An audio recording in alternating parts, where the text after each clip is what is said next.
અમદાવાદ જિલ્લાના ધોળકા તાલુકામાં શ્રી વિદ્યા પ્રચાર મંડળ સંચાલિત શ્રી બીપી દાવડા સરસ્વતી શૈક્ષણિક સંકુલ ખારાકુવા ખાતે શ્રી CN પટેલ સરસ્વતી શિશુ મંદિર અને બાલવાટિકાના નવનિર્મિત ભવનનો લોકાર્પણ સમારોહ યોજાયો હતો।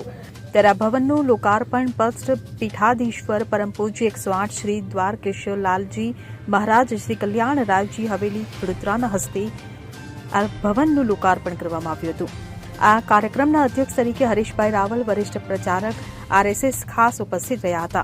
તો અતિથિ વિશેષ તરીકે કૌશિકભાઈ જયમીનભાઈ દેસાઈ પૂર્વ ડેપ્યુટી ડાયરેક્ટર ઈસરો ગુજરાત તેમજ ધોળકા તાલુકાના ધારાસભ્ય કિરીટસિંહ ડાભી પૂર્વ શિક્ષણ મંત્રી ભૂપેન્દ્રસિંહજી ચુડાસમા અખિલ ભારતીય શિશુ મંદિર પ્રમુખ વિદ્યાભારતી આશાબેન થાનકી વિદ્યા પ્રચાર મંડળના ધોળકાના પ્રમુખ અરુણભાઈ ઓઝા ઉપરાંત નારણભાઈ પટેલ સહિત અન્ય હોદ્દેદારો તથા ધોળકા નગરપાલિકા પ્રમુખ અશોકભાઈ મકવાણા પણ ઉપસ્થિત રહ્યા હતા।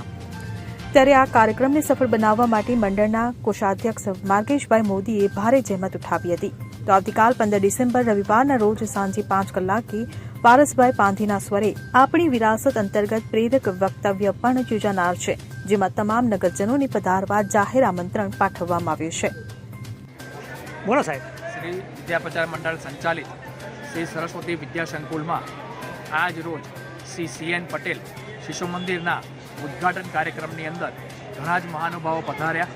એમણે વિદ્યાર્થીઓને આશીર્વાદ આપ્યા અને નવનિર્મિત ભવનનું ઉદ્ઘાટન કરેલું છે। આ પ્રસંગે ધોળકા નગરના ઘણા બધા નગરજનોએ ઉપસ્થિત રહી આ કાર્યક્રમને નિહાળ્યો છે।